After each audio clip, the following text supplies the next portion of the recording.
llegamos al momento de nuestro segmento de salud y sexualidad. Ya nos acompaña la doctora María Antonia Mendoza, ella es ginecóloga, para conversar sobre el tema del día de hoy y le vamos a dar continuidad a las preguntas más frecuentes que realizan los pacientes, las pacientes durante su consulta ginecológica. Y para ello estamos también con Samantha. Bienvenida, doctora, una vez más, un viernes más. Chicas, Días, doctora, ¿cómo amaneció? Bien, gracias a Dios, ya fin de semana. Ay, por fin, ¿verdad? Continuamos entonces con esas preguntas frecuentes que nosotras las mujeres nos realizamos en nuestra cabecita cada vez que vamos a un consultorio para vernos, para tratarnos.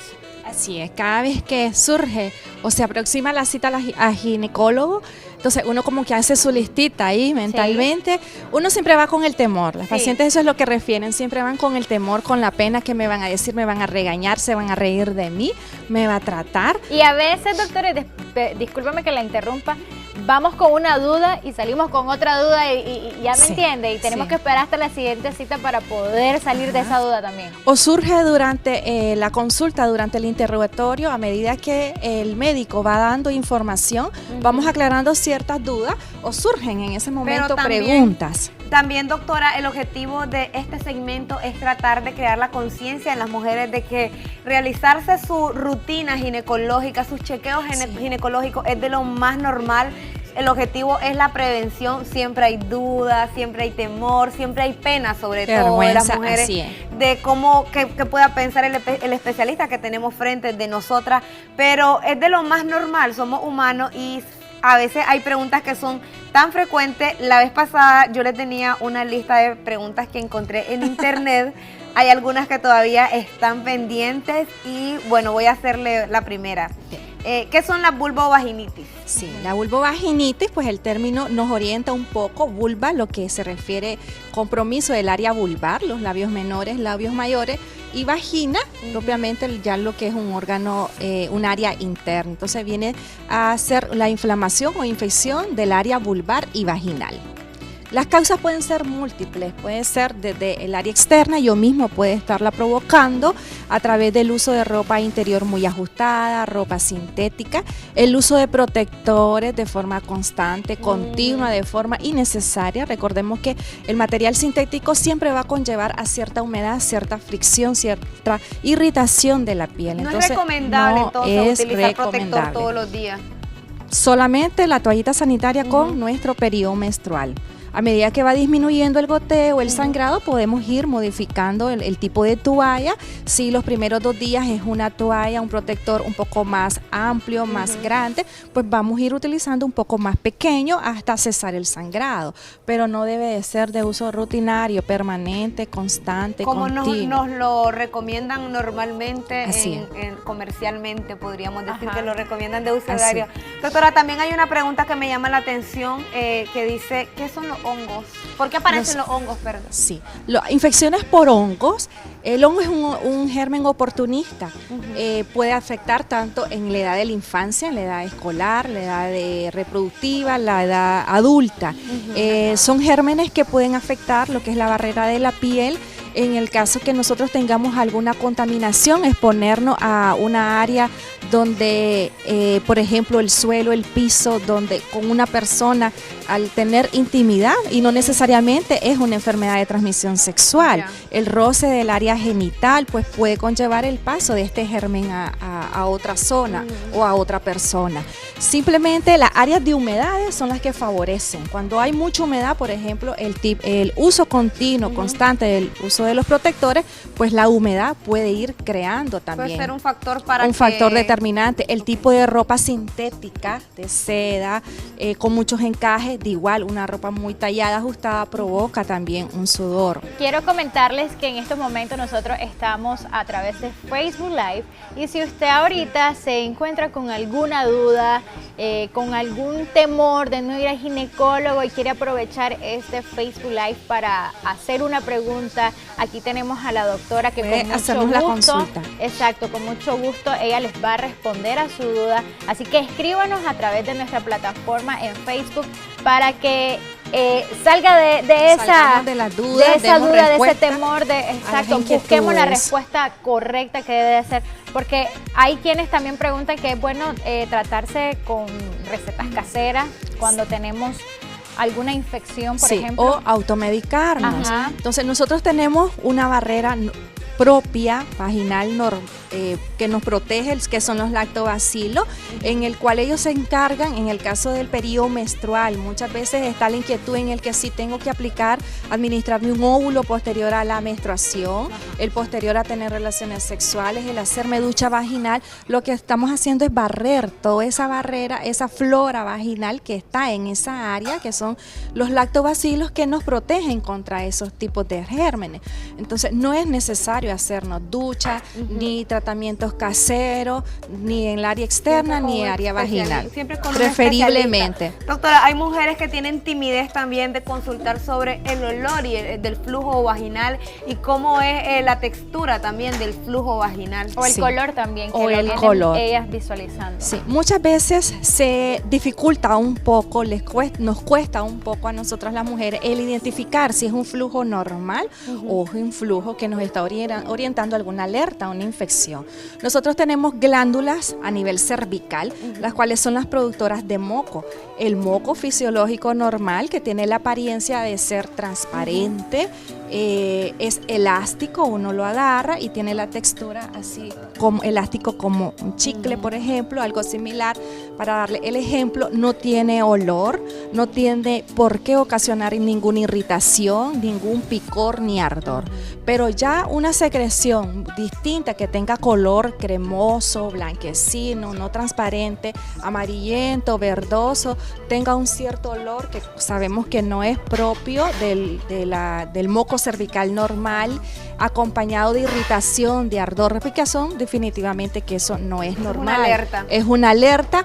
¿Qué administrar? Acudir mejor a la revisión ginecológica, porque una secreción no puede estar orientada solamente por estas características. De igual manera, el tratamiento va a estar dirigido dependiendo de los signos y síntomas que encontremos en el momento de revisar. Doctora, no importa la edad para hacerse un chequeo ginecológico. En este caso me refiero a señoras que ya tengan 60, 70 años. Sí. Recordemos que a esta edad siempre hay patologías crónicas en estas mujeres, o es diabética o es hipertensa, en el cual el sistema inmunológico está un poco más deprimido, hay gérmenes más oportunistas en el caso de los diabéticas de prevalencia a atacar, como es el onco. Entonces sí, no quiere decir de que a estas edades los gérmenes no pueden ocasionar una infección, ya sea vulvar o ya sea infección vaginal. Realmente no hay una edad específica en el que cuándo yo poder acudir o deba acudir a una consulta ginecológica. Lo más conveniente es desde la edad de la infancia, cuando ya la mamá va notando esos cambios en los caracteres sexuales, crecimiento de las glándulas mamarias, el botoncito mamario, el que ya empiezo mi niña a manchar mi ropa interior, y no es porque haya una infección vaginal. Recordemos que realmente el himen aún está permanentemente sellado porque no ha habido la bajada de la menstruación. Entonces es cuando tenemos que enfocarnos en relación a la prevención de la higiene, cuidar el área vulvar de nuestras niñas, enseñarles lo que son los hábitos o medidas de técnicas de limpieza cuando va a hacer pupú, cuando va a hacer pipí. Incluso nosotras mismas adultas podemos fallar en eso también. Entonces siempre en una consejería vamos a recibir una información, prevención y un tratamiento cuando se requiera. Doctora, y hablando del tema de las mujeres en la tercera edad, ¿hasta qué edad una mujer debe de dejar de realizarse el PAP? En nuestro país todavía hacemos diagnóstico a una edad de 60, 65 años. Entonces, ese es el rango de edad en el que decimos todavía hay que acudir, hay que revisar. Ya no se toma la muestra de forma periódica anual. Muchas consultas, hay muchas dudas en cuando a mí se me retira la matriz, ya no debo de visitar a un ginecólogo, ya no debo de hacerme Papá Nicolau. Pero hay células que tenemos que continuar, hay tejidos que tenemos que continuar la vigilancia, como es vagina. Entonces hacemos muestras, tapizaje de Papá Nicolau a nivel de cúpula, a nivel de vagina, y ya no se hace periódicamente anual, sino que cada 2 años, cada 2 años. Hay que estudiar también cuáles son los factores de riesgo de esta paciente. Tenga historial de cáncer familiar, ¿verdad? Antecedentes de cáncer, de otro tipo de cánceres que se asocian como colon, mama, ovario. Entonces siempre la rutina, no de seguimiento, quizás periódicamente como lo hacemos cuando estamos en esa edad adulta reproductiva, joven, pero sí continuar nuestro chequeo. Doctora, hay que creerle a los mitos que se crean y los tabú también. Es lo primero que tenemos que obviar, porque muchas veces eso nos detiene, nos frena a ir a una consulta, sea ginecológica o sea medicina general.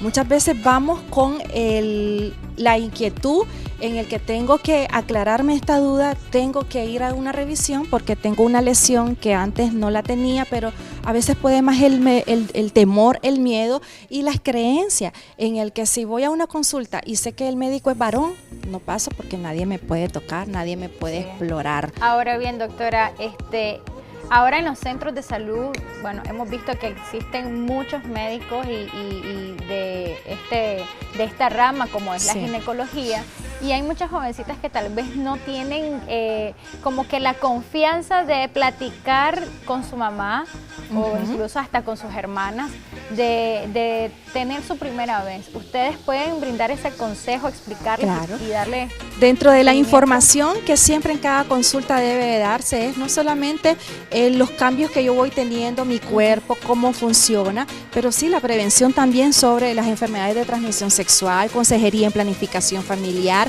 en el que si yo ya quiero iniciar mi etapa sexual, cómo debo de cuidarme. Estoy estudiando, no quiero dejar mis estudios, no quiero planificar, no quiero salir con un embarazo precozmente, no tengo todavía las condiciones económicas, financieras en el que yo ya estoy preparada, quiero seguir mis estudios, ¿verdad? Simplemente quiero iniciar la parte sexual, entonces todo eso podemos abordarlo en una consulta ginecológica. Las unidades de atención primaria es allí donde enfocamos lo que es la prevención, la educación, que son las unidades de salud, los centros de salud. De igual manera allí se toman Papa Nicolau, se toman exudados vaginales, que está orientado a los estudios cuando están aquellas infecciones vaginales, y de igual manera pues en las unidades hospitalarias también. Ok, doctora, ya para ir finalizando, la última pregunta que encontré en internet y que me parece bastante curiosa, dice, ¿es normal que en ciertas situaciones se me escape el orina?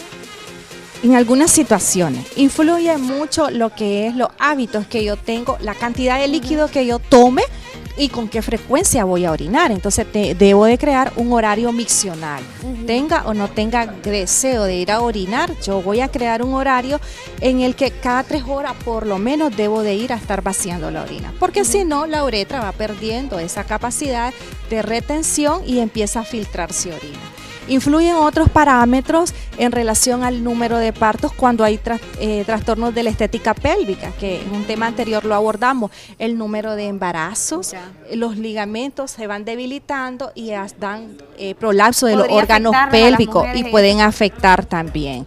El peso, el sobrepeso, la actividad física que yo realizo también, el que si son actividades físicas en el que demanden peso, levantar cosas que cargan mucho, pesan mucho, entonces sí influyen también en nuestra estética pélvica. Excelente, doctora, muchísimas gracias por toda esa información, las recomendaciones también que nos brindó el día de hoy. Me gustaría que nos comente para todas nuestras televidentes sus números de contacto y dónde está ubicada su clínica. Sí, nos pueden seguir a través de las redes sociales, el Consultorio Médico Guadalupe, ubicado en el barrio Loma Linda, y el contacto al celular 8818-3357.